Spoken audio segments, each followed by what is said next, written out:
Morning, guys. Mark Ferrasci, Protect Dog Training with Steve. Good. Nope. Nope. Down.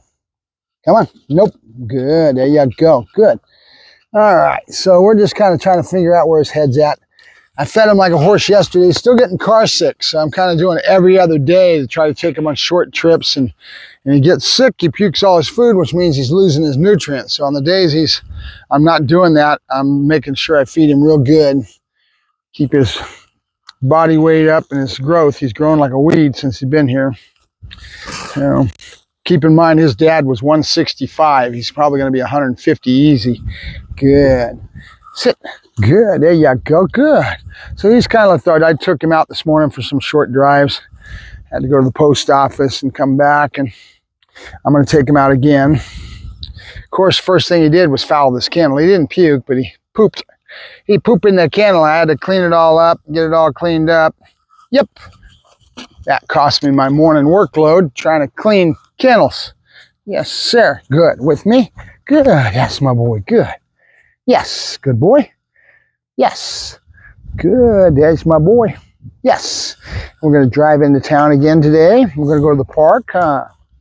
With me. Good boy. Good. Come on. Come on. Yeah, he's a little off. I can sense it. His energy levels are real low. Low energy level. He says, I'm just in that real sedate mood. Come on. Come on. Yep. Sit. Good. Good. All right. So what I want to work on is my front and the looking game, and I want to increase that. I want to grow the dog in that. So let's talk about that.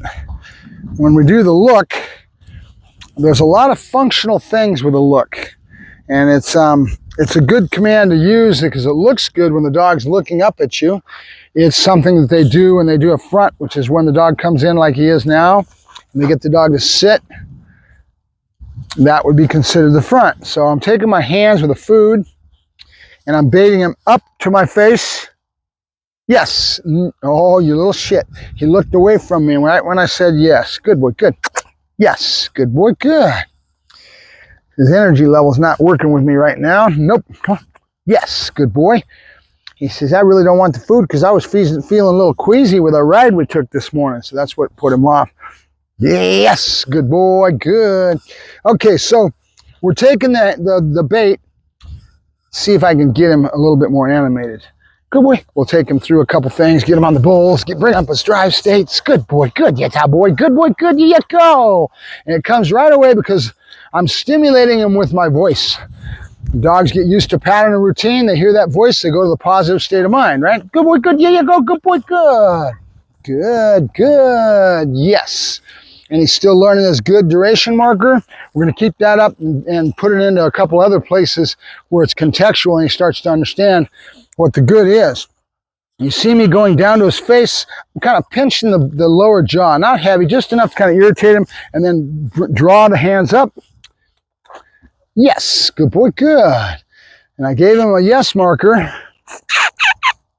Yes. Good boy. Good. Because I brought him back to center, right? So the yes was right when I brought him back to center. Good. Yes. Okay, so what we're going to do it sideways here, you guys can see, is bring my hands to my face. Nope. Good. Notice the no marker, and I'm kind of irritating him with little pinches. I'm drawing the hands back up to the face, and it's underneath the chin. I don't want to do anything that's over the top of the dog's head because they naturally go to submissive when there's things that are underneath their head. I can do it below the chin, draw my hands up. Good, good. Yes, and then mark it. Now, that's where I started from, and he does real good with it because he's waiting for that food to come back to his face. So we're here. He looks at me. Yes, and I get longevity on that. I might say good. I might try to increase how long he does it. Good, good. Good boy, Steve. Good, Steve. Yes, good boy. And then that bounce away is going to bring up drive and excitement because you're bouncing away from him. Put him back. Let's do it again. I'll try to show you what we're going to do to grow this, right? We're going to grow the exercise of looking at me and looking at my face. So we're here. Good. Yeah, good boy. Good. Yeah, good boy. Yo, good boy. Good. Yes.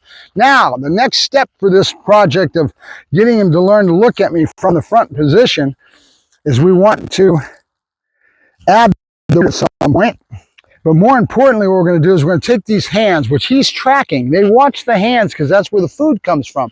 So every time you move to your pouch, you'll see a dog gaze at that hand. He's watching everything for where that food's going to come from. Good, good. Yes. And that's why it's important to balance. Don't always give him the reward from the right hand. Balance it with the left. And then keep it balanced so that he's not always anticipating that it's always going to come from that same side, right? Good, but more importantly is the next step in this. So let me try to convey that to you, more so than the dog. Yes, good boy, good, there you go, good boy. Now what I'm going to do is I'm going to take my hands, go to my face, so he's tracking the hands to my eyes, which was the whole concept of that, right? Good, good. Now what I'm going to do is I'm going to take my hands and I'm going to go like this. He's going to track the hand. Yes. And at the same time, he's going to watch it and it's not moving. So he's going to get bored of that. He's going to look back towards me. And that's what I'm trying to catch. Right when he looks back towards me, yes, I'm trying to mark it and give him the yes so that he starts to learn that it's my eye contact that matters.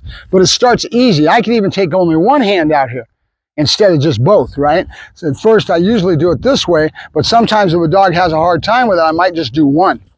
So I'll go like this. Yes, and then I could do it like that, right? So then he comes back because he anticipates the reward's going to come from that other hand that's not out there, right?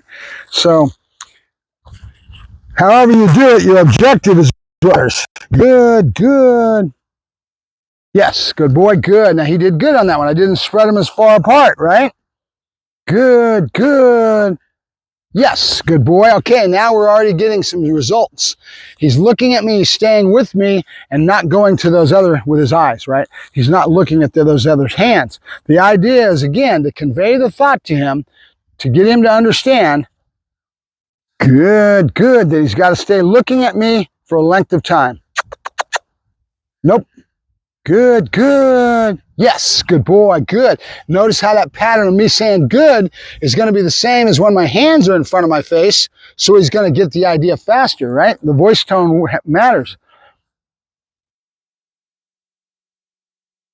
Yes, see, I'm patiently waiting, and as soon as he looked back to my eyes, I marked it. Yes, good boy, good. Think of a marking behavior. We're giving a yes or a click or a no, and the good is a marker as well, right? But when we mark behavior, think of it like taking a picture with that old shutter and you clicked on the shutter and it was, and it catches a moment in time that'll always be there. No matter what, there's going to be that exact moment in time. That's what you're doing. You're marking that behavior. So you always hear them talking about timing. It's real important to understand the concept of this. Good, good. And he's getting bored because there's not as much animation. Nope. With my voice tone, bouncing back, keeping all this emotional states of mind that I keep up with that heavy accent of enthusiasm that I give when I work a dog, right? Remember, every dog's going to be different. So is every trainer for that matter. Good. He's wanting to go into other behaviors. So keeping him with me right now when I'm doing this is hard. Good. Yes. But I'll come back to it another time and I'll keep that whole drive state going. But I already sense that he's off today. He's a little sedate, a little bit more relaxed and not giving me the enthusiasm. And why is because he's a little car sick, right? Yes. Good boy. Good. There you go. Good, good. Yes. And you notice how you could do this where you started to put your no marker in? Remember how the no marker starts. It's just no, and most of the time you're doing the robbing him of food. He doesn't get it. Yes. Good boy. Good. There you go. Good. Yes. Good boy. Good. There it is. He's starting to understand what I'm asking for him because I'm doing a consistent pattern. The hands come away. Yes, good boy, and right away, I might even add the good duration marker that I've already started when the hands are at my face and I'm saying good, good, good. It's going to allow him to understand the concept a lot faster of what I'm asking of him.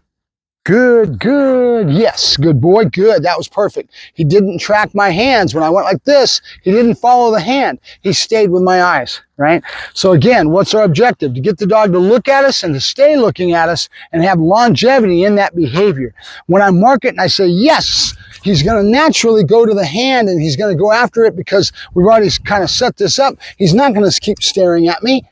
He's going to move right when he hears that marker because I'm usually going to stimulate some kind of movement into that marker, right? Of the yes marker, a terminal bridge marker. It means the behavior is over with, terminates. And when the dog is looking at me, it's the easiest way to get me to allow me to explain this to people.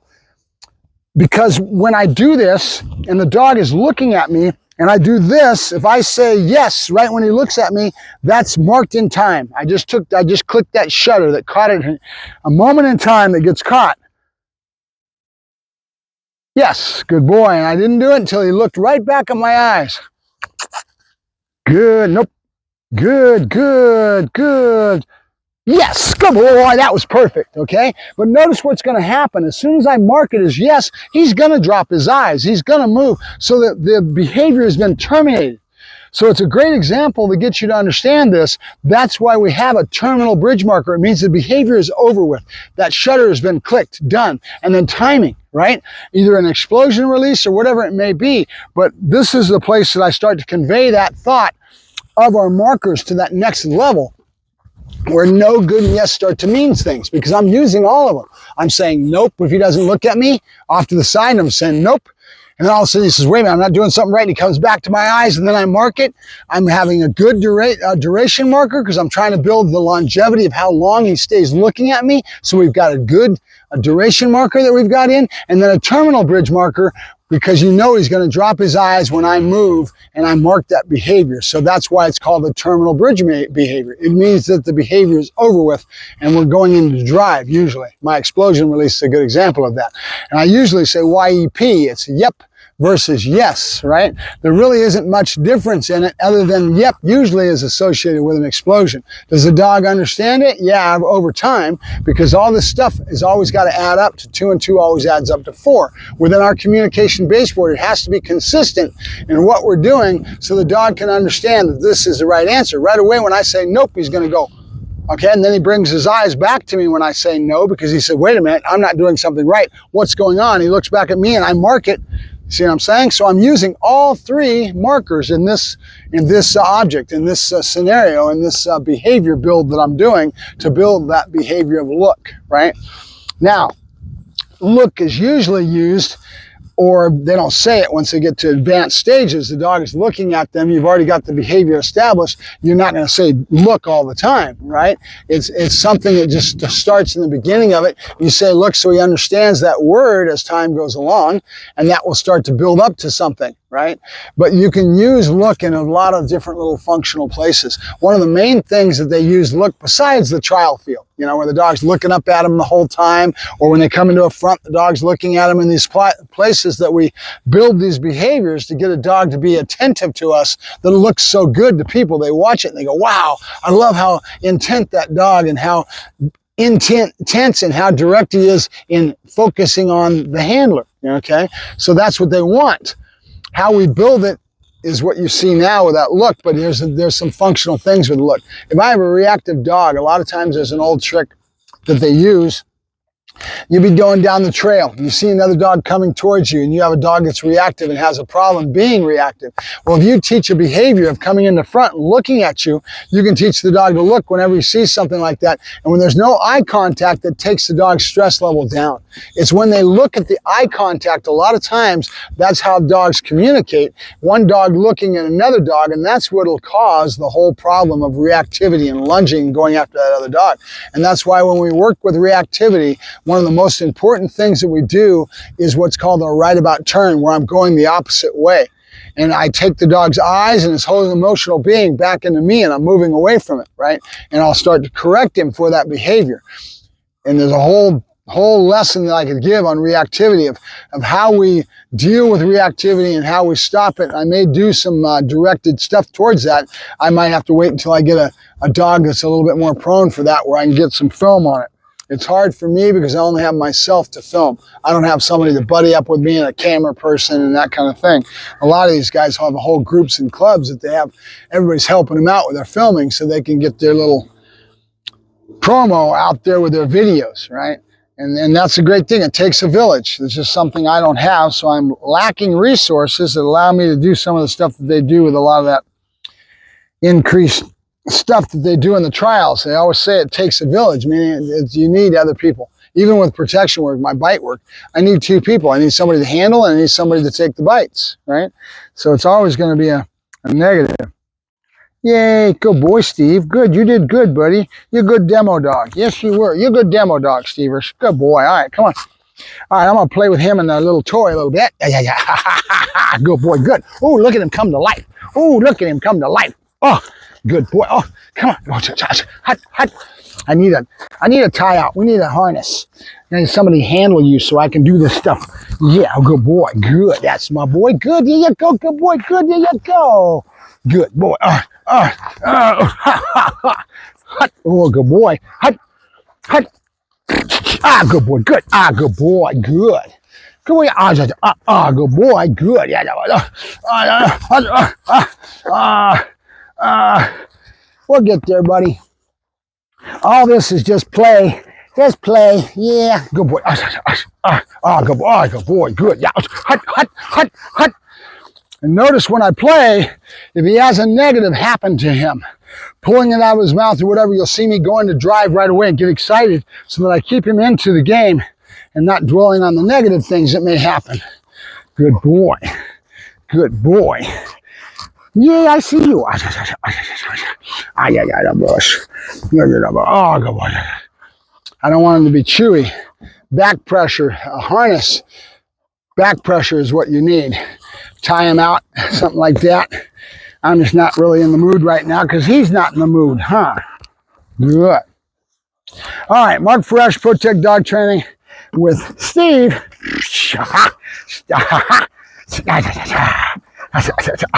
Good boy, good. Yeah, Bubba's. I didn't know, Bubba's. You got it. You got it. Hut. Oh, and take it away, right? Good boy, good. You want that, huh? Leave his mental state of mind in the last place where you want it when you pick up the next time. The more you do that, take it away from him, tease, the more he's going to want it the next time, right? Always leave the dog's state of mind in the place that you want it to be. Don't leave him in a negative place because that's going to end up being what he has the feeling he has the next time. His emotional state to mind will go to that spot. We want to leave his mind in a positive so that he always thinks of it as positive. The next time you do it, that's where his brain will go, to that positive states of mind, right? All right, we're out of here. Mark Ferrasci, Protect Dog Training, and Steve is playing a little bit this morning.